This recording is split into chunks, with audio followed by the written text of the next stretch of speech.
أشهد أن محمدًا عبده ورسوله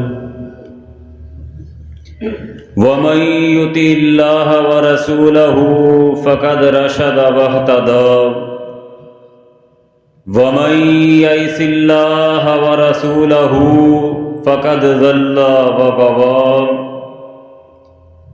اللهم صل على محمد وعلى آل محمد كما صليت على إبراهيم وعلى آل إبراهيم إنك حميد مجيد. اللهم بارك على محمد وعلى آل محمد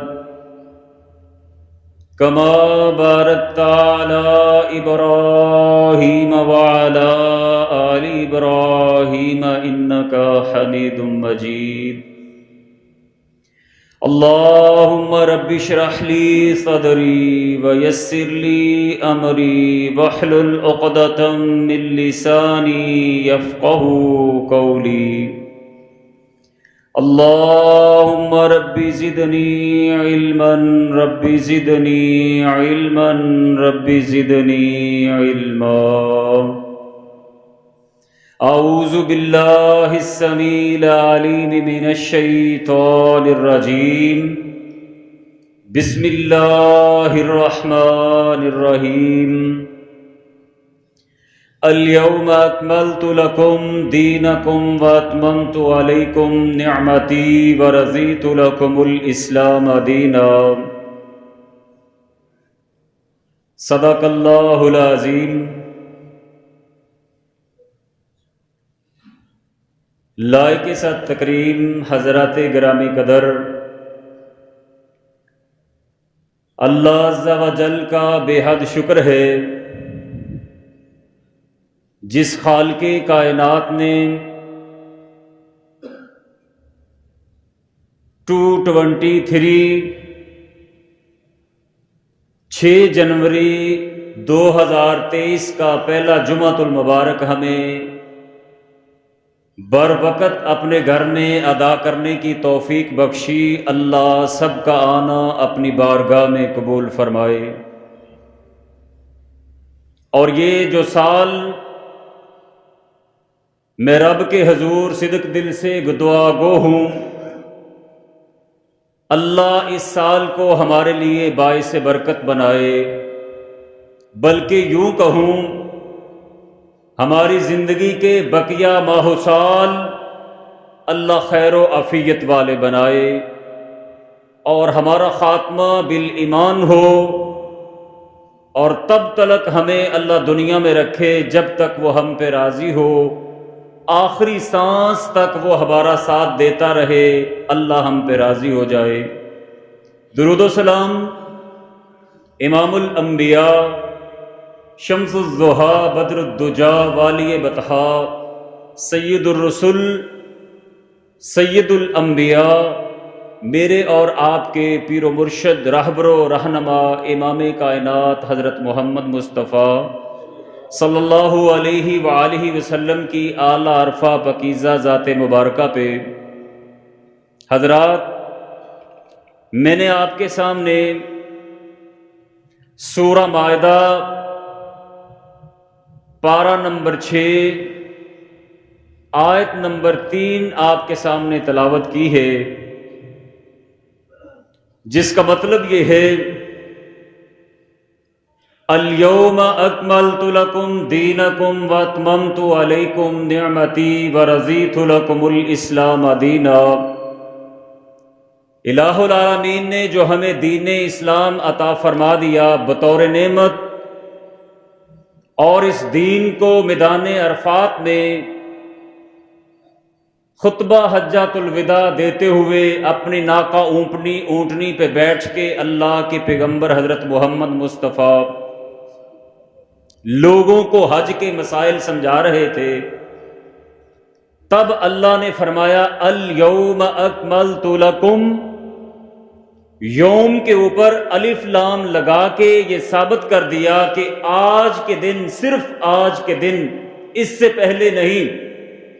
ہم نے آج کے دن تمہارے اوپر دین اسلام کو مکمل کر کے بطور نعمت تمہارے اوپر بہت بڑا انعام کر دیا۔ دین اسلام ایک مکمل ضابطہ حیات ہے۔ It is a complete code of life. دین اسلام یہ کوئی موسمی دین نہیں، دین اسلام جزوی دین نہیں، دین اسلام عالمگیر دین ہے۔ ہر لمحہ بلمحہ ہماری رہنمائی کرتا ہے، گرمی ہو تب بھی، سردی ہو تب بھی۔ اللہ نے جو ہمیں 4 مختلف موسم عطا فرمائے ہیں، جس میں گرما بھی ہے، سرما بھی ہے، موسم بہار بھی ہے اور خزاں بھی ہے۔ دین اسلام اعلیٰ دین ہر جگہ پہ ہماری رہنمائی کرتا ہے۔ موسم سرما ان ایام کی مناسبت سے آج کی جو ہماری گفتگو ہے، دین اسلام ہماری رہنمائی کرتے ہوئے ہمیں کن چیزوں کی طرف رہنمائی کرتا ہے، وہی چند ایک چیزیں آپ کے گوش گزاروں گا، اور اللہ کے حضور دعا کرتا ہوں اللہ مجھے اور آپ کو اپنی زندگی کے اوپر اپلائی کرنے کی توفیق عطا فرما دے۔ دن بدل بدل کر آتے ہیں۔ قرآن کریم سورہ نور میں اللہ تعالیٰ فرماتے ہیں یُقَلِّبُ اللَّيْلَ وَالنَّهَارَ إِنَّ فِي ذَلِكَ لَعِبْرَةٌ لِأُولِي الْأَبْصَارِ۔ دنوں کا آنا اور جانا، رات کا آنا اور جانا، یہ پھیر پھیر کے ہمارا لانا صاحب عقل ذی شعور لوگوں کے لیے یہ بہت بڑی عبرت ہے، وہ اس سے سبق حاصل کرتے ہیں۔ اور اللہ کا نظام ہے تِلْكَ الْأَيَّامُ نُدَاوِلُهَا بَيْنَ النَّاسِ، ہم لوگوں کے ارد گرد دنوں کو پھیر پھیر کر لاتے ہیں، کبھی سردی، کبھی گرمی، کبھی غربت، کبھی امیری، کبھی غریبی، کبھی تندرستی، کبھی بادشاہی، کبھی فقیری۔ یہ کوئی تصور نہ کرے کہ میں آج بادشاہ ہوں، ہمیشہ رہوں گا، نہیں نہیں، تِلْكَ الْأَيَّامُ نُدَاوِلُهَا بَيْنَ النَّاسِ۔ اگر آج کوئی بادشاہ ہے تو گلی گلی کے تنکے چنوانے پہ میرا اللہ قادر ہے۔ اگر کوئی آج غریب ہے، اگر کوئی مایوس ہے، اگر کوئی پریشان ہے، غربت کی دلدل میں پھنسا ہوا ہے، کبھی یہ تصور نہ کرے میں ہمیشہ اسی طرح رہوں گا۔ وہ جو چاہے تو یتیموں کو پیغمبر کر دے، وہ جو چاہے تو قطروں کو سمندر کر دے، کسی کو بھیک در در کی، کسی کو تاج سلطانی، میرے مولا تیری مرضی جدھر چاہے ادھر کر دے۔ تِلْكَ الْأَيَّامُ نُدَاوِلُهَا بَيْنَ النَّاسِ۔ ہم دن لوگوں کے اندر پھیر پھیر کر لاتے ہیں، اور انہی ایام اور دنوں کے پھیرنے کے مناسبت کے حوالے سے ہمیں جو اللہ نے موسم سرما عطا کیا ہے، انتہا سے زیادہ خوبصورت موسم ہے، بہت ہی پیارا موسم ہے۔ اور جب یہ موسم سرما آتا، سیدنا عمر رضی اللہ تعالیٰ عنہ فرمایا کرتے تھے الشتاء غنیمت العابدین، حلیت الاولیاء جلد نمبر 1 صفحہ نمبر 51۔ فرمایا کہ یہ ذکر کرنے والے، عبادت کرنے والے لوگوں کے لیے اللہ نے بطور غنیمت بنا کے بھیجا ہے۔ سلف صالحین جب موسم سرما آتا ایک دوسرے کو مبارکباد پیش کرتے، ایک دوسرے کو خوشی سے کہا کرتے تھے کہ یہ جو موسم آ چکا ہے، الشتاء ربیع المومن قصر نہار، یہ جو موسم سرما آ چکا ہے جس کے دن بہت ہی چھوٹے ہیں، فصام، اس کے اندر روزے رکھنے چاہیے، وطال لیلہ فقام، اس کی راتیں بڑی لمبی ہیں، ان کے اندر ہمیں قیام کرنا چاہیے۔ سنن کبریٰ 8456 فرمایا کہ یہ دن چھوٹے، ان سے فائدہ لینا چاہیے، یہ اپرچونٹی ہے۔ راتیں لمبی ہیں، ان سے ہمیں بہت زیادہ فائدہ لینا چاہیے۔ اور ایک تابعی عبید بن عمیر رضی اللہ تعالی رحمہ اللہ تعالی فرماتے ہیں، کانا یقال اذا جاء الشتاء یا اہل القرآن طال اللیل لصلاتکم وقصر النہار لصیامکم فاغتنموا۔ مصنف ابن ابی شیبہ 3499 فرمایا یہ جو دن چھوٹے کر دیے گئے ہیں تمہارے لیے روزوں کے لیے موضوع ہیں، اور جب یہ دن بڑے ہو جائیں گے روزہ رکھنا مشکل ہو جائے گا۔ راتوں کو لمبا کر دیا گیا، تمہارے قیام کے لیے بڑی ہی موضوع اور مناسبت سے بڑی ہی اچھی ہیں۔ اللہ ان دنوں کی قدر کرنے کی توفیق عطا فرما دے۔ گویا کہ یہ دن مومن کے لیے موسم بہار کا درجہ رکھتے ہیں، یہ دن عبادت کے لیے بہت زیادہ اچھے ہیں، یہ دن انتہا سے زیادہ قیمتی ہیں جو برق رفتاری سے ہمارے ہاتھوں سے گزر رہے ہیں۔ یہ دن کتنے دن باقی ہیں؟ جنوری، فروری، چند ایک دن ہیں، اللہ ان کی قدر کی توفیق عطا فرما دے۔ موسم سرما، موسم گرما، اس کا آنا اور جانا حدیث مبارکہ میں آتا ہے۔ اللہ کے پیارے پیغمبر حضرت محمد مصطفیٰ صلی اللہ علیہ وآلہ وسلم نے فرمایا، اشتقت النار الی ربہا اکل بعض بعضا۔ اللہ کے رسول، آگ کا ایک حصہ میرے دوسرے حصے کو مسلسل کھائے جا رہا ہے، مسلسل کھائے جا رہا ہے۔ فَأَذِنَ لَهَا بِنَفْسَيْن، اللہ نے اس جہنم کو دو سانس لینے کا حکم فرما دیا۔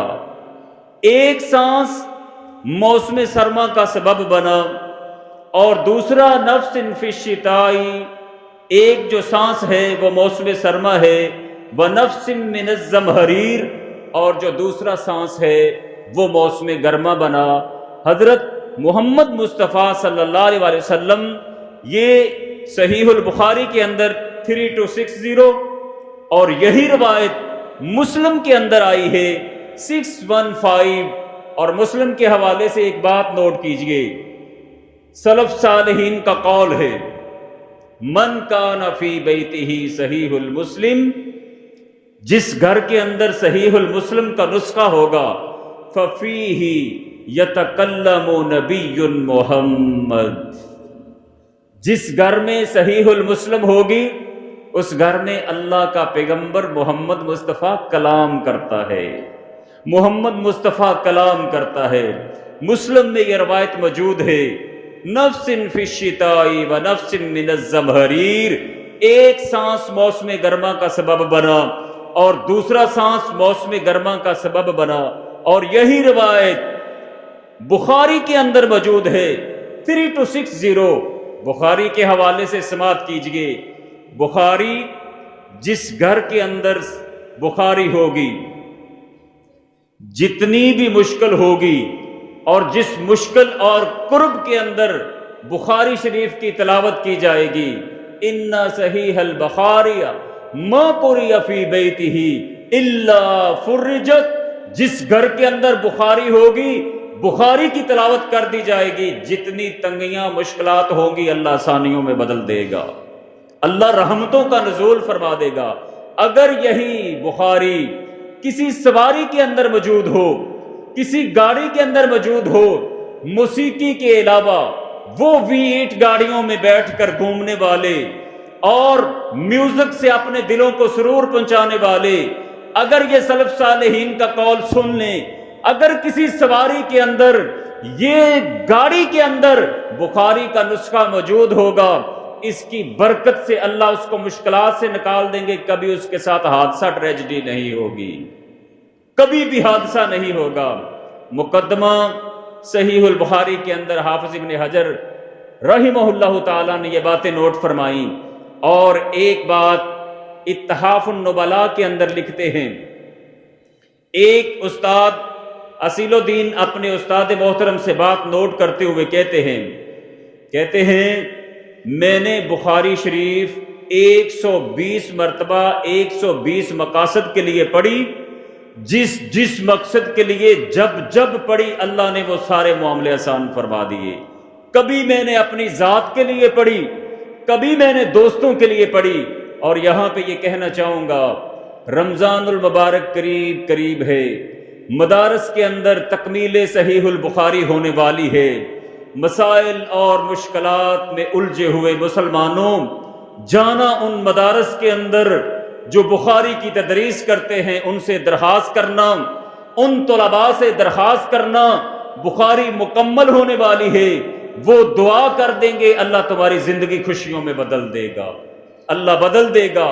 مدارس، طلباء، شیوخ الحدیث، اللہ ان کے ساتھ محبت کرنے کی توفیق عطا فرما دے۔ نفس فی الشتاء و نفس من الزمہریر، ایک سانس گرما کا سبب اور ایک سانس سرما کا سبب۔ یہاں پہ سائنس اس کے برعکس ہے، یہاں پہ کچھ اعتراضات ہیں۔ سائنس کہتی ہے، جغرافیہ کہتا ہے موسم گرما اور سرما کا آنا جانا کسی اور سبب سے ہے۔ یہ ضروری تو نہیں کہ ہر چیز کا ایک ہی سبب ہو، متعدد اسباب بھی پائے جاتے ہیں۔ ممکن ہے سائنس جو ہے وہ ظاہری اسباب پیش کرتی ہو، حدیث باطنی سبب کے اوپر نظر رکھتی ہے، اس کا جواب مقبول ہوگا۔ کچھ لوگ یہ کہتے ہیں اشتقت النار الی ربها فقالت اقلب زبازا، آگ نے شکایت کی کہ اللہ میرا ایک حصہ میرے دوسرے حصے کو کھائے جا رہا ہے۔ آگ کے اندر قوت گویائی کہاں سے آ گئی؟ آگ کیسے بول پڑی؟ آگ کی تو زبان نہیں، آگ بول نہیں سکتی، لہٰذا ہم اس حدیث کو مانتے نہیں۔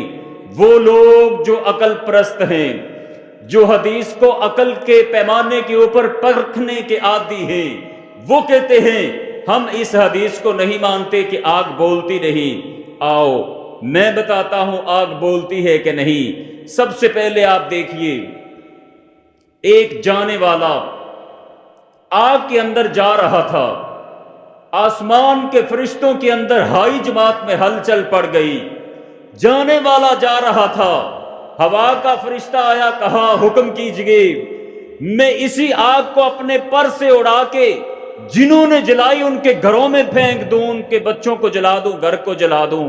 کہا نہیں، پانی والے نے کہا مجھے حکم دیجئے میں بارش برسا کے آگ کو ابھی بسم کر دوں۔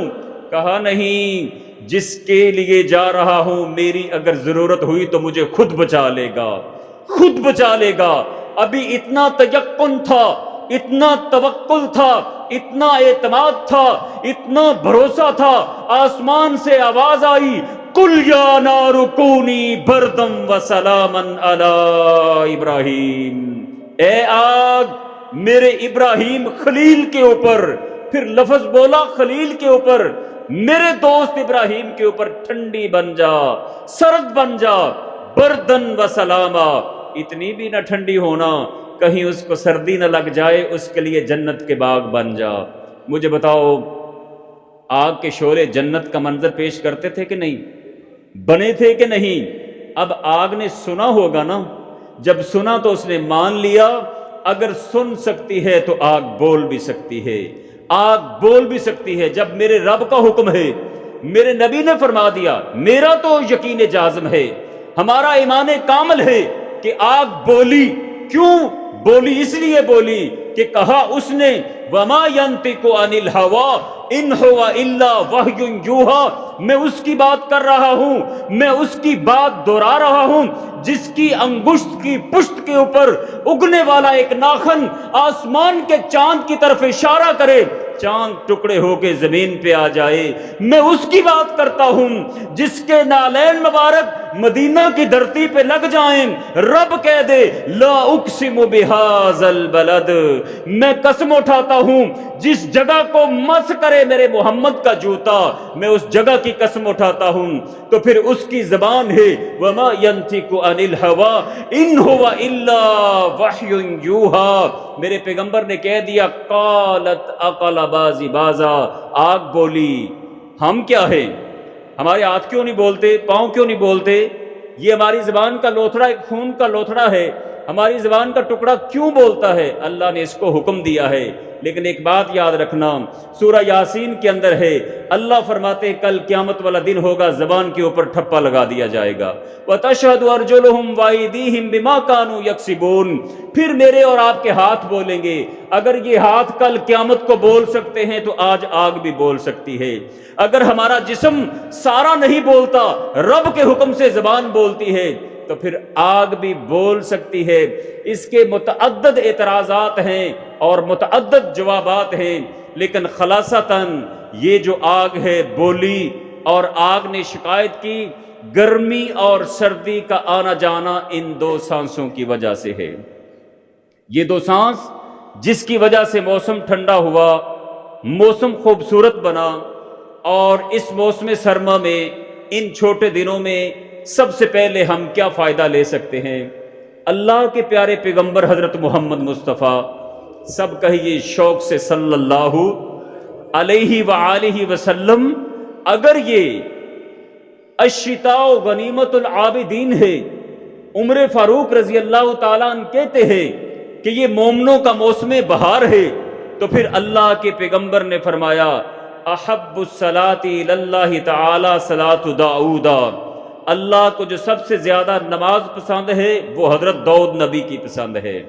داؤد نبی اللہ کا برگزیدہ چنیدہ پیغمبر بھی تھا، شکر گزار بھی تھا، رب کا نبی بھی تھا، اور اس کی نماز اللہ کو اتنی پسند آئی، محمد مصطفیٰ کے سینے پہ وحی کا نزول فرما کے کہہ دیا مجھے سب سے زیادہ آدم سے لے کے اب تک جتنے پیغمبر آئے ان میں سے کسی کی اگر نماز اچھی لگی تو حضرت داؤد پیغمبر کی اچھی لگتی ہے۔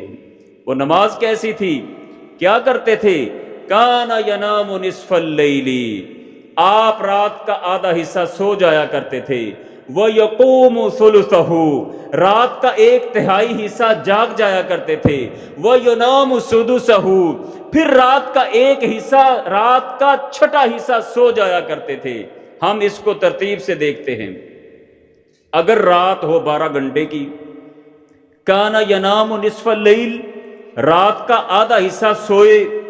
12 گھنٹے کی اگر رات ہے تو اس کا نصف کتنا بنا؟ 6 گھنٹے۔ 6 گھنٹے آپ رات کو سویا کرتے تھے۔ وہ یقوم ثلث، رات کا ایک تہائی حصہ آپ جاگ کے اللہ کے راستے میں قیام کیا کرتے تھے۔ 12 کا تہائی حصہ جو تیسرا بنے گا کتنے گھنٹے بنیں گے؟ 3 گھنٹے۔ جزاک اللہ۔ 3 ضرب 4، 4 تیے 12، 3 ملٹیپل 4، پھر 12 بنتا ہے، 4 گھنٹے بنیں گے۔ یعنی تیسرا حصہ جاگتے، 4 گھنٹے رات کا قیام کرتے، تو پھر 2 گھنٹے رات کو ینام سدسہ، رات کا چھٹا حصہ سو جاتے۔ 12 کا چھٹا حصہ 6 ملٹیپل 2 ایکول 12، تو پھر 2 گھنٹے آپ پھر آرام کر لیا کرتے۔ یہ طریقہ کار اللہ کو اتنا پیارا لگا، فرمایا محمد مصطفیٰ مجھے داؤد کی نماز بڑی پیاری لگتی ہے، مجھے بڑی پیاری لگتی ہے۔ اور راتوں کو اٹھ کے قیام کرنا، یہ رات کا قیام بڑا موضوع ہے۔ رات کو اللہ کی بارگاہ میں کھڑا ہونا یہ بڑا ہی موضوع ہے، بڑا ہی خوبصورت ہے۔ والذین یبیتون ربہم سجدا وقیاما، سورہ فرقان آیت نمبر 64۔ وہ لوگ جو راتوں کو اٹھ اٹھ کے سجدے اور قیام کی حالت میں اللہ کے سامنے گڑ گڑاتے ہیں، اللہ کو بڑے ہی پیارے لگتے ہیں۔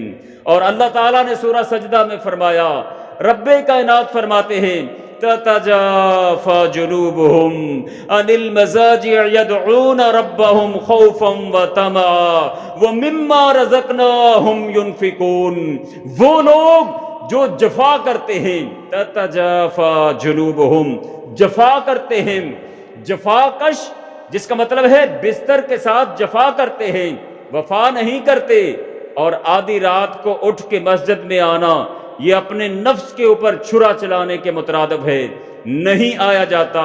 نرم گرم بستر کو نہیں چھوڑا جاتا، راتوں کی تنہائیوں میں نہیں چھوڑا جاتا، کیونکہ اللہ کے پیغمبر حضرت محمد مصطفیٰ بخاری میں روایت موجود ہے جس کے راوی حضرت ابو ہریرہ رضی اللہ تعالیٰ عنہ ہیں، فرماتے ہیں من خاف ادلجا، جس بندے کے دل میں ڈر پیدا ہو گیا وہ اٹھ کھڑا ہوا، من خاف ادلجا وادلجا بلغ المنزل الا ان صلۃ اللہ الغالیہ الا ان صلۃ اللہ الجنہ، راتوں کے راہی جلدی اٹھا کرتے ہیں، جنہوں نے دور منزل پہ جانا ہو وہ رات کا قیام کیا کرتے ہیں، من خاف ادلجا، جو ڈر گیا وہ رات کی تنہائیوں میں کھڑا ہو گیا، ومن ادلج بلغ المنزل، رات کی تاریکی میں سفر شروع کیا تو منزل پہ پہنچ گیا، الا ان صلۃ اللہ الغالیہ، اللہ کا سودا کوئی سستا نہیں، الا ان صلۃ اللہ الجنہ،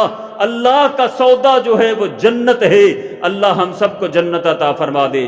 تتجافا جنوبہم، وہ جفا کرتے ہیں بستر سے، وفا نہیں کرتے، اور ہماری جفا اللہ کے گھروں سے ہے، ہماری وفا بستر سے ہے۔ آؤ اس رب سے وفا کر کے دیکھو وہ کتنا قدردان ہے، آؤ اس کے نبی سے وفا کر کے دیکھو۔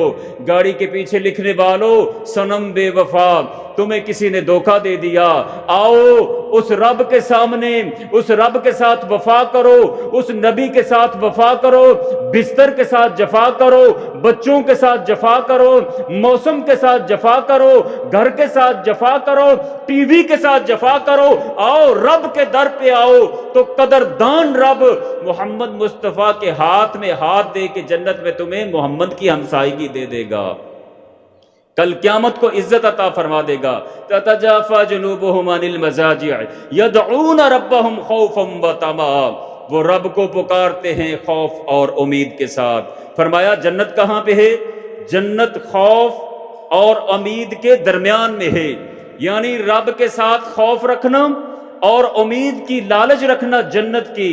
وَمِمَّا رَزَقْنَاهُمْ يُنْفِقُونَ، اور جو کچھ اللہ نے ان کو دیا ہے وہ اللہ کے راستے میں خرچ بھی کرتے رہتے ہیں۔ خرچ کرنے سے مراد یہاں پہ صرف پیسہ نہیں، جس کے پاس جو ہوتا ہے وہ وہی تقسیم کرتا ہے، اور رب دیتا وہی ہے جن کو بانٹنا آتا ہے۔ اگر کسی کے پاس عزت ہے تو وہ عزت بانٹے، کسی کے پاس ہمدردی ہے تو ہمدردی بانٹے، کسی کے پاس دل جوئی ہے تو دل جوئی بانٹے، کسی کے پاس نفرت ہے تو بانٹتا ہے تو نہ بانٹا کرے، کسی کے پاس دلزاری کرنے کے لیے جملے ہیں نہیں۔ وَمِمَّا رَزَقْنَاهُمْ يُنْفِقُونَ، وہ خرچ کرتے ہیں ہر اس رزق سے۔ رزق بھی عزت ہے، مال بھی عزت ہے، اور جس طرح مال پیسہ ارن کیا جاتا ہے، کمایا جاتا ہے، عزت بھی کمائی جاتی ہے۔ عزت ایسے اپنے دشمنوں کے ہاتھوں سے نیلام نہ کیا کرو، دیکھ دیکھ کے قدم اٹھایا کرو۔ اللہ تعالی ہمیں عزت مال و جان اللہ کے راستے میں خرچ کرنے کی توفیق عطا فرما دے۔ پھر فرمایا احب الصیام الی اللہ تعالی الصیام داؤد، مجھے سب سے زیادہ جو روزہ پسند ہے وہ بھی حضرت داؤد پیغمبر کا پسند ہے۔ مجھے داؤد پیغمبر کا روزہ بھی بڑا اچھا لگتا ہے۔ وہ روزہ کیسے رکھتے تھے، کس انداز سے رکھتے تھے؟ کانا یصوم یوم و یفطر یوم، ایک دن روزہ رکھتے تھے اور ایک دن افطار کرتے تھے۔ نبی کو وحی کر دی کہ مجھے داؤد نبی کا انداز طرز زندگی بڑا پیارا لگا، جس طرح یہ روزے رکھتا ہے مجھے عرش پہ اس کے روزے رکھنا بھی پسند آ گئے ہیں۔ اللہ تعالی ہمیں بھی رکھنے کی توفیق دے دے۔ آج 13 جمادی الثانی ہے، جمادی الاول ہے کہ ثانی؟ ثانی 13، 14، 15 یہ 3 دن ایام تشریق کے ہیں۔ ارادہ کرو کہ آج کے بعد ان موسم سرما کے اندر آج سے ہی ہم انشاءاللہ ایام تشریق کے روزے رکھیں گے، انشاءاللہ رکھیں گے، اور اس کے ساتھ ساتھ یہ عہد کریں اللہ کو اور اللہ کے پیغمبر کو پیر اور جمعرات کا روزہ رکھنا بڑا ہی پسند ہے۔ سوموار اور جمعرات کا روزہ رکھنا اللہ کو بڑا ہی پیارا ہے، بڑا ہی پسند ہے۔ من صام یوما فی سبیل اللہ تعالی بعدہ اللہ وجہہ عن النار 70 خریفا، بخاری 2840، اللہ کے پیغمبر نے فرمایا جس شخص نے اللہ کے راستے میں ایک نفلی روزہ رکھا، اللہ اس چہرے کو جہنم سے 70 سال کی مسافت پہ دور فرما دیں گے، اللہ اس چہرے کو جہنم سے دور فرما دے گا۔ تو روزہ رکھنا سوموار اور جمعرات کا، یہ چھوٹے چھوٹے دن ہے۔ ہم گھر سے ناراض ہو کے نکلے نا تو سارا دن ویسے ہی گزر جاتا ہے، کبھی نیت ہی کر لیا کرو اسی ناراضگی میں کہ ہم نے روزہ رکھ لیا ہے، چھوٹا سا دن ہے، پتہ ہی نہیں چلتا۔ ہم نے آج کے بعد یہ مصمم ارادہ کرنا ہے، میں اللہ پہ سیٹسفائیڈ بھی ہوں، ڈٹرمائنڈ بھی، اللہ ہمیں توفیق عطا فرمانا۔ ہم نے آج کے بعد سوموار اور جمعرات کا روزہ خصوصاً جنوری فروری کے مہینے میں رکھنا ہے، اس کا بدلہ دنیا میں بھی اللہ عزت دے گا، کل قیامت کو اللہ جنت عطا فرما دے گا۔ اور جو لوگ مدینہ منورہ جاتے ہیں اللہ سب کو جانا توفیق دے، جو حرم کی حاضری کر چکے ہیں ان کو پتہ ہے مکہ اور مدینہ کے اندر ہر سوموار اور جمعرات کو روزے کی افطاری ہوا کرتی ہے، اور عرب لوگ وہاں پہ آتے اور آ کے اپنے بچوں کی تربیت کرتے، کہتے ہیں تعال یا امی علی حاضی السفرہ، آؤ آؤ ہمارے سفرے پہ آؤ، یہاں پہ بیٹھ کے آ کے روزہ افطار کیجئے۔ وہ لوگوں کو روزہ افطار کرواتے ہیں۔ یہاں پہ جو ایک بات کہنے والا ہوں، آپ کا 1 لیٹر خون بڑھے گا۔ شاہی محلوں کے پیچھے ہر سوموار اور جمعرات، آپ تصور کریں، امیجن کریں، آپ حیران ہو جائیں گے اور آپ کے دل میں سوال اٹھیں گے۔ ہر سوموار اور جمعرات کو شاہی محلوں کے پیچھے روزے کی جو افطاری ہوتی ہے، حضرت عثمان غنی دنیا سے گئے ہوئے کتنے صدیاں گزر گئی، آج بھی افطاری حضرت عثمان غنی کروا رہے ہیں، آج بھی کروا رہے ہیں۔ اور اگلی بات کہوں، مدینے کا اے سی کا جتنا بڑا پروجیکٹ ہے اس کی بجلی کا بل آج بھی حضرت عثمان غنی ادا کر رہے ہیں۔ حضرت عثمان زندہ ہے، شہید زندہ ہے، جس کے بارے میں اللہ نے یہ کہا ہے کہ لوگوں شہید کو مردہ نہ کہو، اس کے لیے مردہ کہنا تو درکنار، وہ اللہ کی جنت میں جنت کے انہار سے پانی پیتے ہیں، وہ رب کے عرش کے ارد گرد کندیلوں میں اللہ کی جنت کے پھل اور میوے کھاتے ہیں، اور وہ زندہ ہیں۔ ان کے بارے میں کبھی تصور نہ کرنا، ان کے بارے میں کہنا تو دور کی بات، کبھی گمان نہ کرنا، وَلَا تَحْسَبَنَّ، کبھی گمان نہ کرنا کہ وہ مردہ ہیں۔ لیکن یہ کیوں ہے؟ حضرت عثمان نے اللہ کے راہ پہ خرچ اتنا کیا اور نبی کو راضی اتنا کیا، میرے نبی کو اس کی ادائیں اتنی پسند آ گئیں، اللہ نے اس کے مال و جان میں اتنی برکت دی، آج بھی اس کے مال میں برکت ہے، فیض آج بھی جاری ہے، فیض آج بھی جاری ہے۔ اور یہاں پہ ایک بات کہوں، شیخ سعدی فارسی کی ایک حکایت لکھتے ہیں، ہم اپنے بی اے کے نصاب کے اندر فارسی پڑھایا کرتے ہیں، اس کے اندر نصاب کے اندر ایک حکایت لکھی ہوئی جو پرشین میں ہے، کہتے ہیں میں نے زندگی کے اندر 2 لوگوں کو تلاش کیا، مجھے 2 لوگ ملے نہیں، میں پوری زندگی شرق میں گیا، غرب میں گیا، شمال میں گیا، میں جنوب میں گیا، میں 2 لوگوں کی تلاش کرتا رہا، مجھے 2 لوگ آج تک نہیں ملے، اور چیلنج کر کے کہہ گئے میرے مر جانے کے بعد کسی کو مل جائیں تو میری قبر پہ آ کے بتا دینا۔ سب سے پہلا کون شخص؟ وہ بندہ جس نے ظلم کیا ہوا ہو اور اللہ کی گرفت سے بچ جائے، مجھے آج تک ملا ہی نہیں۔ ظلم آخر ظلم ہے، بڑھتا ہے تو مٹ جاتا ہے، خون آخر خون ہے، بہتا ہے تو جم جاتا ہے۔ جس نے کسی کے اوپر ستم کیا ہو، جس نے کسی کے اوپر ظلم کیا ہو، کسی کے اوپر بھی کیا ہوا ہو، تو وہ بندہ رب کی گرفت سے بچ گیا ہو، مجھے آج تک ملا ہی نہیں، اور میں تلاش کرتا رہا، ملا ہی نہیں۔ دوسرا بندہ جس نے اللہ کے راستے پہ خرچ کیا ہوا ہو، کنگال ہو کے مر گیا ہو، مجھے آج تک ملا ہی نہیں، مجھے آج تک ملا ہی نہیں۔ تو اسی لیے عثمان غنی کو 1450 سال تو ہو گئے ہیں، نام کا اکاؤنٹ آج بھی ہے، برکتوں کا نزول ہے۔ اللہ کے ساتھ تجارت کی تھی، اللہ نے اس میں برکتوں کا نزول فرما دیا۔ اللہ ہمیں اپنے راستے پہ خرچ کرنے کی توفیق عطا فرما دے، اللہ ہم سب پہ راضی ہو جائے، اللہ ہم سب پہ راضی ہو جائے، اور اللہ الٹے ہاتھوں سے اللہ کے راستے میں خرچ کرنے کی توفیق عطا فرما دے۔ تو میں نے شیخ سعدی کی بات کی، یہاں پہ یہ مجھے بات یاد آئی حدیث مبارکہ، سیدنا عبداللہ ابن سلام رضی اللہ تعالیٰ عنہ یہودیوں کے بہت بڑے عالم تھے، ربی تھے، لوگوں کے بارے میں سنا تھا کہ اللہ کے پیغمبر کے بارے میں یہ اللہ کے پیغمبر کو غلط کہتے ہیں، کہتے ہیں تورات اور زبور میں پڑھا ہے، برل جاؤں گا، چشم دید دیکھوں گا، مشاہدہ کروں گا، اگر جھوٹا پایا تو مان جاؤں گا، اگر سچا پایا تو اس کی بات مان جاؤں گا۔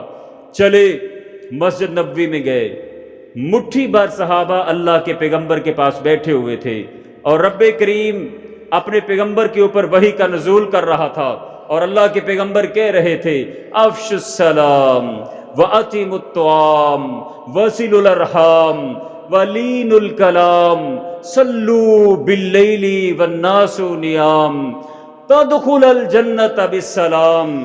لوگوں سلام کو عام کر دو، صلہ رحمی بڑھا دو، زبان کو نرم کر دو، جب لوگ سوئے ہوئے ہوں کھڑے ہو کے گھروں میں قیام کر دو، جنت میں سلامتی کے ساتھ چلے جاؤ گے۔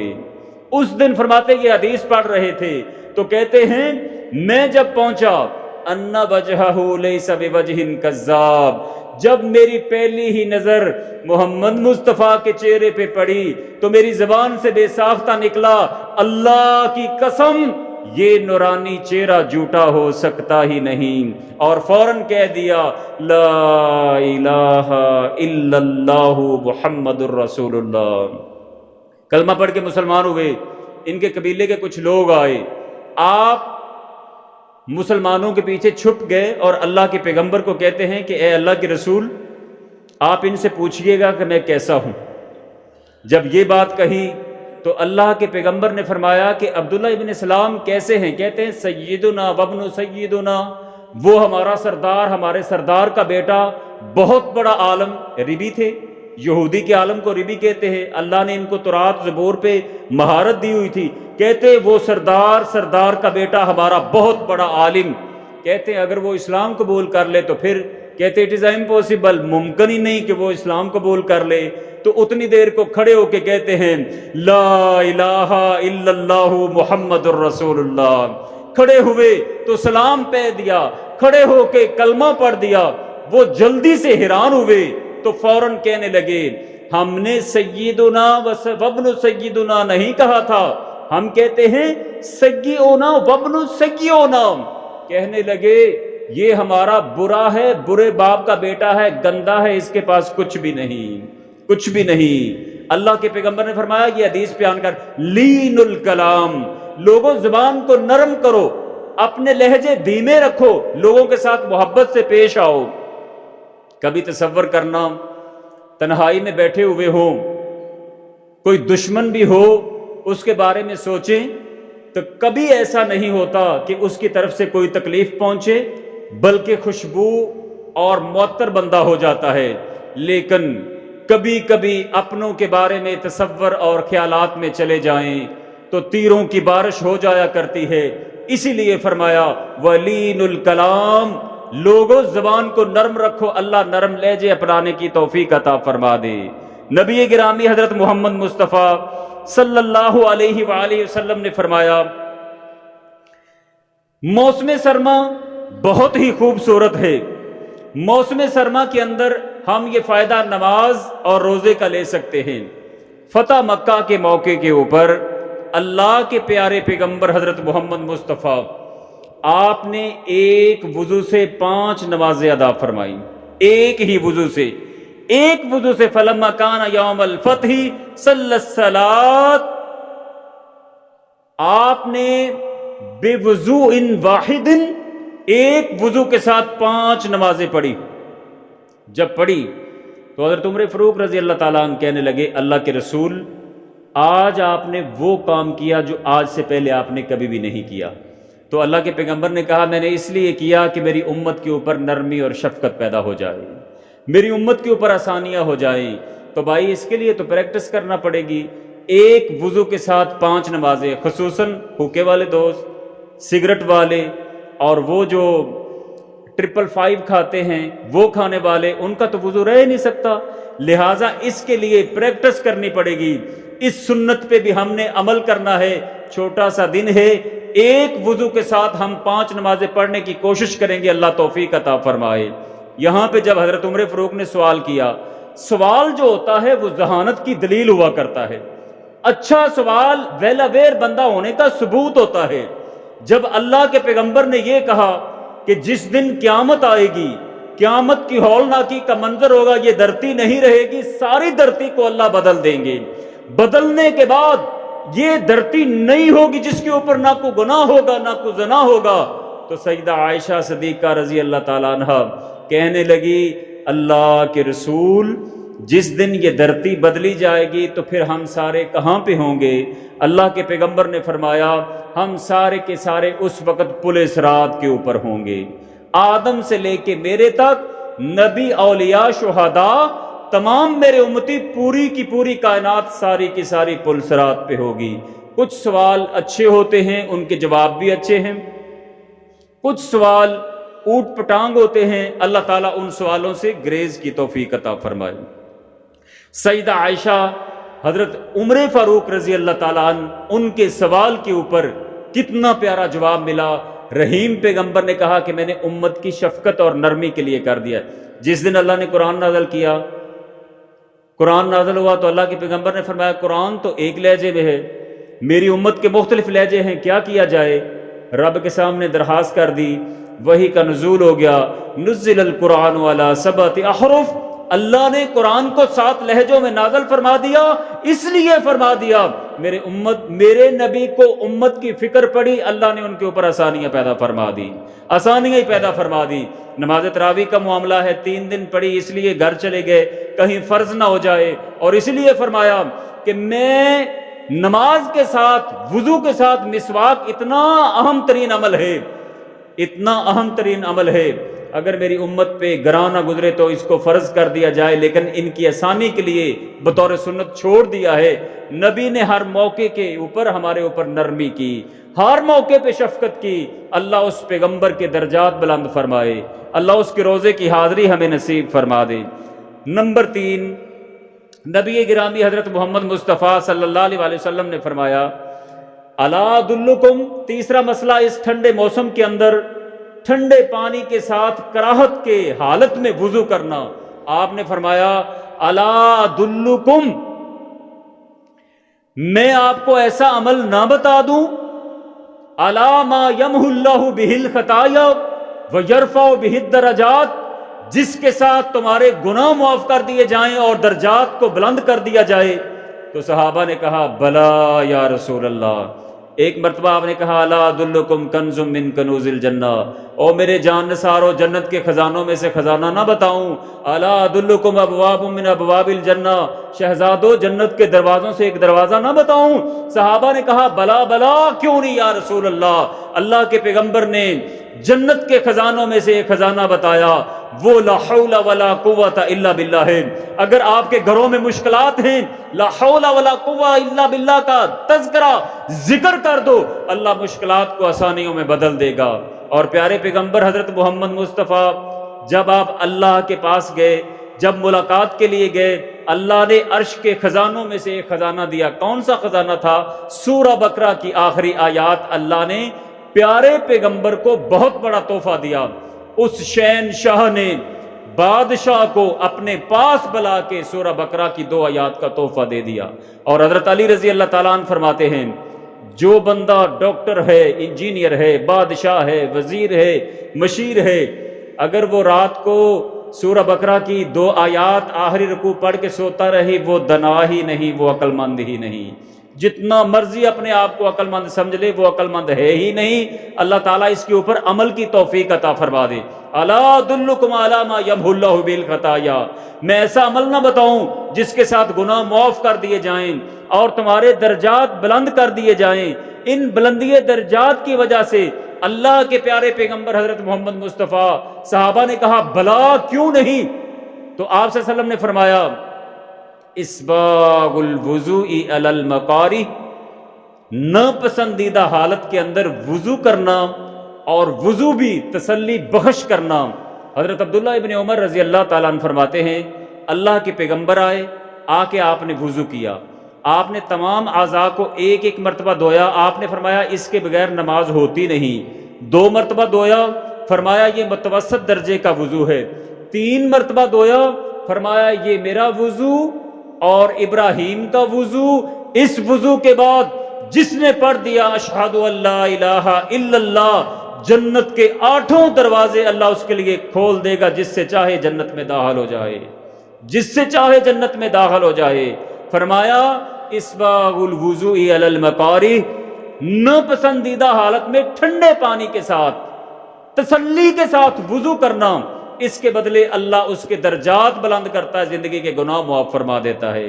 پھر فرمایا وکثرۃ الخطا الی المساجد، مسجد کی طرف چل کے آنا، ایک ایک قدم کے بدلے اللہ گناہ معاف فرما دیتا ہے۔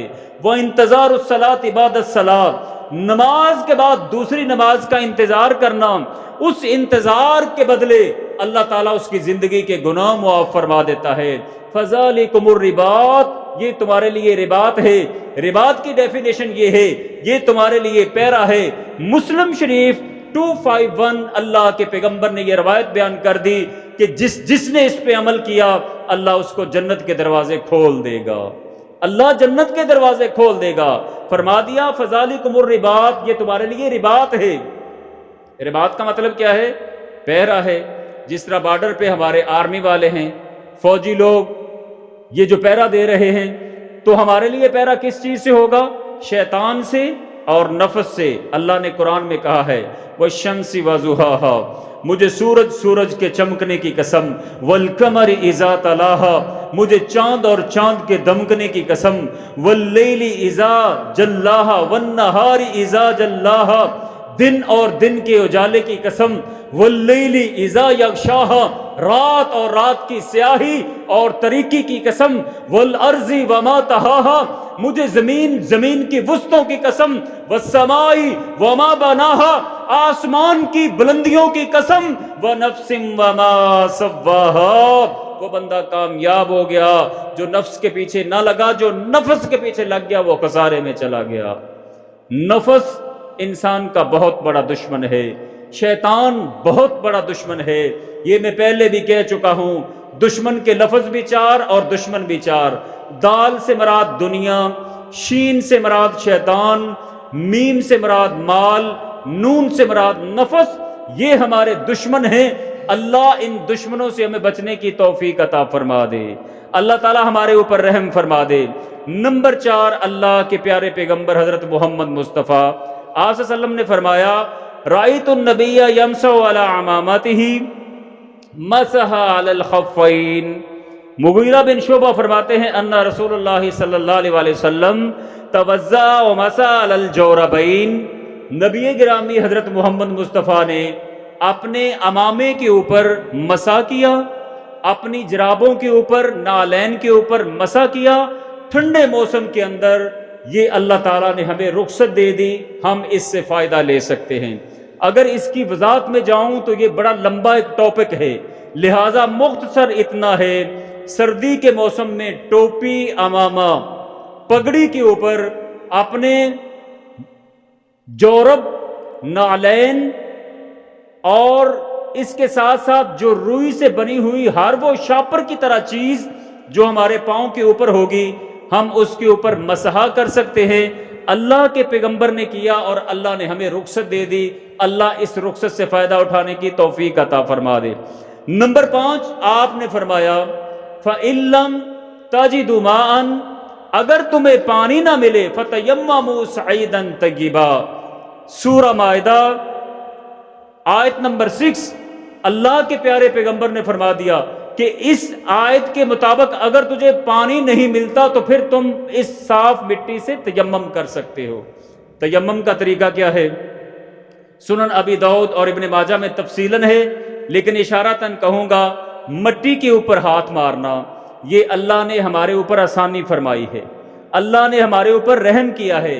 طہارت حاصل کرنے کے 2 طریقے ہیں۔ تیمم کا مطلب ہے قصد کرنا، لغوی معنی قصد کرنا، شرعی اصطلاح سے اس کا معنی بنتا ہے پاکیزگی حاصل کرنے کے لیے مٹی کو چھونا، اور یہ 2 طرح کی ہوتی ہے، طہارت مائیہ ہوتی ہے، طہارت ترابیہ ہوتی ہے۔ مائیہ پانی کے ساتھ، ترابیہ مٹی کے ساتھ، اور مٹی کے ساتھ جو ہم نے تیمم کرنا ہے، مٹی کے اوپر اس طرح ہاتھ مارنا ہے، اور ہاتھ مارنے کے بعد پھر یہ بایاں ہاتھ دائیں کے اوپر کرنا ہے۔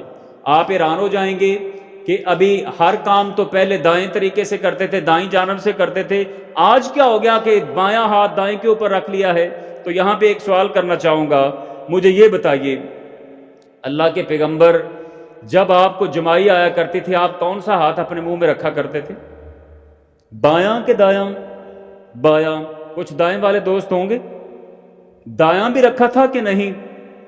چلو اب یہ مجھے بتاؤ اس طریقے سے رکھا تھا یا اس طریقے سے رکھا تھا؟ کائنڈلی یہ بتائیے، اس انداز سے کیسے؟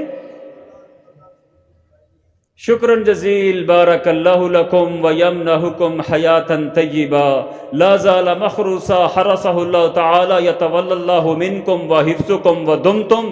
اللہ تمہاری زندگی میں برکت فرمائے۔ او میرے شہزادو، میرے پیارے پیغمبر کو زندگی میں جمائی آئی ہی نہیں، جب آئی ہی نہیں تو پھر ہاتھ کیسے رکھا؟ اس لیے کہتے ہیں اللہ کے پیغمبر کی حدیث کے ساتھ شغف رکھنا چاہیے۔ اللہ توفیق عطا فرمائے۔ بارک اللہ لکم، اللہ تجھے عزت عطا فرمائے، ہم سب کے اوپر رحم فرمائے۔ میرے پیغمبر کو جمائی آئی ہی نہیں تھی، تو آئیے اس طریقے سے بائیں ہاتھ کو دائیں کے اوپر اس طرح رکھنے کے بعد پھر اس طرح، پھر اپنے چہرے کے اوپر ایسے کر لینے سے تیمم ہمارا مکمل ہو گیا۔ یہ بھی تفصیلی موضوع ہے، اگر اس کی ڈیٹیل میں جائیں تو پھر ایک ہی مسئلے کو سمجھنے کے لیے 1 گھنٹہ درکار ہے۔ تو ہم نے جس طرح اللہ کے نبی کے حکموں کو ماننے کے ساتھ اللہ راضی ہوتا ہے، جو اللہ نے رخصتیں عنایت کی ہیں ان رخصتوں کو لے لینے سے بھی اللہ راضی ہوتے ہیں۔ اللہ اس کے اوپر بھی عمل کرنے کی توفیق عطا فرما دے۔ میرے پیارے پیغمبر حضرت محمد مصطفیٰ آپ صلی اللہ علیہ وسلم کو اللہ نے تمام انبیاء کرام کے اوپر 6 چیزوں کے ساتھ فضیلت عطا فرمائی تھی۔ 6 چیزوں کے ساتھ اللہ نے ان کے اوپر فضلت علی الانبیاء ب6، 6 چیزوں کے ساتھ۔ امام نیشابوری نے ایک کتاب لکھی ہے بشرف مصطفیٰ، اس کے اندر لکھا ہے 60 اللہ کے اعزاز تھے اللہ کے پیغمبر کے۔ اسی طرح دیگر اور بھی ہیں، ایک میں 1000 ہیں، ایک میں 12000 بھی ہیں، لیکن میرے پیغمبر کو اللہ نے تمام نبیوں سے اعلیٰ بنا دیا، کیونکہ میرا پیغمبر انا سید ولد آدم، میں کائنات کا سردار پیغمبر ہوں، میرے سے بڑھ کے کوئی نہیں، اور میرے اندر عاجزی ہے، فخر نہیں، میرے اندر تکبر نہیں۔ بیدہ لواء الحمد، میرے ہاتھ میں تعریف کا جھنڈا ہوگا، آدم بھی نیچے ہوگا، عیسیٰ موسیٰ نوح بھی ہوں گے، سارے پیغمبر ہوں گے، اور میں اس پہ فخر نہیں کرتا۔ انا اول من دق الباب الجنہ، جنت کا دروازہ میں کھٹکاؤں گا، ولا فخر انا اول ينشق عنہ القبر، قبر سے سب سے پہلے بطور اعزاز میں نکالا جاؤں گا، ولا فخر، میرے اندر تو فخر ہی نہیں، میں عاجز ہوں۔ سارے انبیاء پہ اللہ نے فضیلت دی، اور اس کے ساتھ ساتھ ایک یہ چیز بھی بنا دی، جعلت لی الارض مسجدا وطہورا، اس اعزاز کے ساتھ ساتھ فرمایا پوری کائنات کی زمین کو اللہ نے میرے لیے مسجد بنا دیا اور پاک بنا دیا، ہم جہاں بھی ہوں گے نماز ادا کر سکتے ہیں۔ یہاں پہ یہ بات کہوں، اگر ساری زمین مسجد ہے تو مسجد کے اندر رہنے کا حق کس کو ہے بھلا؟ مسلمان کو۔ تو پھر کہوں انڈیا بھی ہمارا ہے، برطانیہ بھی ہمارا ہے، بنگلہ دیش بھی ہمارا ہے، کینیڈا بھی ہمارا ہے، اور امریکہ بھی ہمارا ہے۔ واشنگٹن میں کل ہمارا ہی جھنڈا ہوگا، امریکہ دلی میں کل ہمارا ہی جھنڈا ہوگا۔ میں نہیں کہتا، کہیں میرے اوپر یہ فتویٰ نہ لگانا کہ انڈیا سے پیار کرتا کہتا وہ میرا ہے، میں اس لیے کہتا ہوں جعلت لی الارض مسجدا وطہورا، وہ میرے نبی کے لیے وہ جگہ بھی مسجد ہے، تو اس مسجد والی جگہ کے اوپر گائے کو پوجا کرنے والے نہیں رہیں گے۔ ایک وقت آئے گا کلمہ توحید لگ جائے گا اور وہ سارے مسلمان ہو جائیں گے۔ اللہ ہم سب کو مسلمان بننے کی توفیق عطا فرما دے۔ نبی گرامی کہتے میں عاجز ہوں، میرے اندر تکبر نہیں، رعونت ہونی بھی نہیں چاہیے۔ ایک دفعہ ایک دوست گاڑی چلاتے ہوئے جا رہے تھے ٹرپ کے اندر، ایک سرنگ سے ان کا گزرنا ہوا، جب سرنگ میں گزرنے لگے تو گاڑی اندر جا کے پھنس گئی۔ جب پھنس گئی تو کسی نے مشورہ دیا کہ اس کو اوپر سے توڑ دیا جائے، کسی نے کہا نیچے سے سڑک کو توڑ دیا جائے، کسی نے کچھ۔ ڈرائیور کہتا ہے پہلے تو میں ایزیلی گزر جاتا تھا، آج کیا ہوا؟ لیکن سڑک کو 2 انچ انہوں نے اوپر کر دیا، اس کو پتہ نہیں تھا، سرنگ میں گاڑی پھنس گئی۔ سارے لوگ پریشان، گاڑی آئی کھینچ رہے تھے، رسی ٹوٹ گئی، کرین کو لانے کا کسی نے مشورہ دیا، کسی نے بلڈوز کو لانے کا مشورہ دیا، لیکن گاڑی کے اندر بیٹھے ہوئے ایک سٹوڈنٹ نے بات کی، کہتا ہے میں ایک رائے دیتا ہوں اگر قبول کر لی جائے، تو سب نے کہا جی جی بتائیے۔ کہتا میری رائے یہ ہے، نہ کرین منگواؤ، نہ سڑک توڑو، نہ چھت کو نقصان پہنچاؤ، گاڑی کے چاروں ٹائروں سے تھوڑی تھوڑی ہوا نکال دو، گاڑی کا لیول نیچے ہو جائے گا، ہم نکل جائیں گے۔ جب اس طرح کیا، گاڑی کا لیول آہستہ آہستہ نیچے ہوتا گیا اور گاڑی آسانی سے نکل گئی۔ میرے نبی نے فرمایا انا سید ولد آدم ولا فخر، میں نبیوں کا سردار، آدم کی اولاد کا سردار، میرے اندر رعونت اور تکبر نہیں۔ اگر آج ہمارے اندر سے رعونت اور تکبر کی تھوڑی تھوڑی ہوا کو نکال دیا جائے تو ہمارے رشتے بڑے بچ سکتے ہیں، اللہ رشتوں میں بڑی برکت ڈال سکتا ہے۔ اللہ ہم سب کو عاجزی نصیب فرما دے، اللہ ہم سب کو عاجزی نصیب فرما دے۔ اس کے بعد پیارے پیغمبر حضرت محمد مصطفیٰ صلی اللہ علیہ وآلہ وسلم نے فرمایا ٹائم اجازت نہیں دیتا، اب میں چند ایک جو باتیں ہیں بغیر حدیث کے متن کے میں ترجمہ پیش کرتا ہوں۔ اللہ کے پیارے پیغمبر حضرت محمد مصطفیٰ صلی اللہ علیہ وآلہ وسلم نے فرمایا نہا رسول اللہ صلی اللہ علیہ وآلہ وسلم ان یغطی الرجل فاہو فی الصلاۃ، ابن ماجہ 966۔ عادت ہے کیا کروں، زبان سے حدیث نکل جاتی ہے۔ آپ صلی اللہ علیہ وسلم نے سرما کے موسم کے اندر جس طرح یہ بھائی بیٹھے ہیں منہ کو لپیٹنے سے اللہ نے منع فرما دیا ہے۔ نماز کے اندر سرما کے موسم میں ہم نے اپنا چہرہ ڈھانپنا نہیں، چادر کے اندر ہم اپنا رفع الیدین کر سکتے ہیں۔ پھر اللہ کے پیغمبر حضرت محمد مصطفیٰ نے دھوپ اور سائے میں بیٹھنے سے منع فرما دیا ہے۔ ہم دھوپ اور سائے میں نہیں بیٹھیں گے، اگر کوئی بیٹھے گا طبی اعتبار سے اس کو برس کا مرض لگ جائے گا، جس کو ہم سفیدی، وہ ہم پھلیری کہا کرتے ہیں۔ اللہ تعالی ہمیں بیماریوں سے محفوظ فرمائے۔ اللہم انا نعوذ بک من السمم والبکم والجنون والجذام والبرص وسیء الاسقام۔ اللہ تمام بیماریوں سے ہمیں محفوظ فرمائے۔ اس کے ساتھ ہم مسجد کے اندر سامنے ہیٹر رکھ کے کیا نماز پڑھ سکتے ہیں کہ نہیں؟ تو اشارتاً کہہ رہا ہوں، اللہ کے پیغمبر جب نماز پڑھا رہے تھے سورج گرہن کی تو عرضت علی النار وانا اصلی، میں نماز پڑھا رہا تھا، جہنم کی آگ کو میرے سامنے پیش کر دیا گیا۔ اگر سامنے آگ ہو تو نماز نہ ہوتی ہو تو پھر اللہ جہنم کو پیش نہ کرتے، سامنے ہیٹر ہو نماز ادا کی جا سکتی ہے، نماز کے اندر کوئی فالٹ نہیں آتا۔ اس کے ساتھ یہ موسم سرما ہے، ہم نے اپنے گھروں کے اندر کمپریسر، گیس کمپریسر لگائے ہوئے ہیں، تو آقا علیہ السلام نے فرمایا وہ مومن ہی نہیں ہو سکتا جس کا ہمسایہ بھوکا سو جائے اور وہ پیٹ بھر کے سو جائے۔ لیکن ہم لوگوں کی گیس کھینچ لیتے ہیں، اپنا چولہا چلا لیتے ہیں، اگر کوئی بھوکا رہتا ہے تو رہ جائے، وہ مومن نہیں جس نے کسی کی حق تلفی کی۔ اللہ اس سے بچنے کی توفیق عطا فرما دے، اس سے بچنے کی توفیق عطا فرما دے۔ حضرت علی کی کرامت پیش کر کے بات ختم کروں، رضی اللہ تعالی عنہ۔ ایک دن بریک کپڑے پہنے ہوئے کپا رہے تھے، اللہ کے پیغمبر کے سامنے آئے تو آقا نے فرمایا اللہم اذہب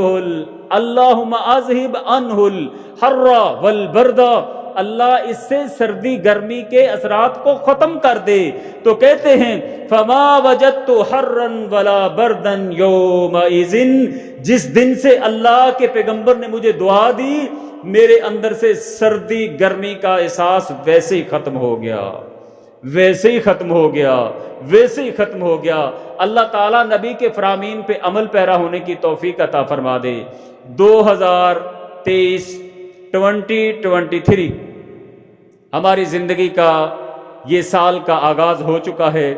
کتنے لوگ ہوں گے جنہوں نے اس کے اوپر رسماً خوشیاں منائی ہوں گی، لیکن شریعت کا اس کے اندر کوئی جواز نہیں۔ ہر سال سردی کے اندر دسمبر کے آخر اور جنوری کے شروع میں ماہ و سال کے اختتام و آغاز کے ساتھ ہم کچھ خلاف شرع کام کر جاتے ہیں۔ کتنے لوگ ہوں گے ان میں سے بیٹھے ہوئے جنہوں نے کیے ہوئے ہوں گے، اور ہم چاہتے ہیں کہ ہماری زندگی کا نیا سال ہے، ہم خوشیاں منائیں۔ خوشی تو اس بات کی ہے جس کو اللہ نے معاف کر دیا۔ ہم خود احتسابی کریں کہ ہمارا پچھلا سال کیسا گزرا، آگے ہمارے عزائم کیا ہیں، اللہ نیکیاں کرنے کی توفیق عطا فرما دے۔ اور ہم خیال کرتے ہیں ہمارا خاتمہ بالایمان ہو، ہمارے اوپر اللہ راضی ہو، ہم ان چیزوں کی طرف توجہ کرتے ہیں، رب ہمیں معاف کر دے، جب موت آئے تو اللہ ہمارے اوپر راضی ہو۔ تو میں کہنے لگا ہوں جس رنگ اور ڈھنگ سے ہم ساری زندگی گزاریں گے، موت کا عالم ویسا ہی ہوگا، ویسا ہی ہوگا۔ اگر آپ چاہتے ہیں کہ ہمارا موت کا وقت اچھا ہو تو پھر اندازہ کیجئے، آپ دیکھیے کیا ہماری زندگی کے بقیہ ایام ویسے ہیں؟ اگر نہیں تو اللہ ویسے بنانے کی توفیق عطا فرما دے، اگر ویسے ہیں تو مبارک ہو، مبارک ہو۔ مصور کھینچ وہ تصویر جس میں یہ صفائی ہو، ادھر فرمان نبوی ہو، ادھر گردن جھکائی ہو، ادھر گردن جھکائی ہو۔ اللہ تعالی ہم سب کو نبی کے فرامین کے سامنے سرخم ہونے کی توفیق دے۔ وما توفیقی الا باللہ۔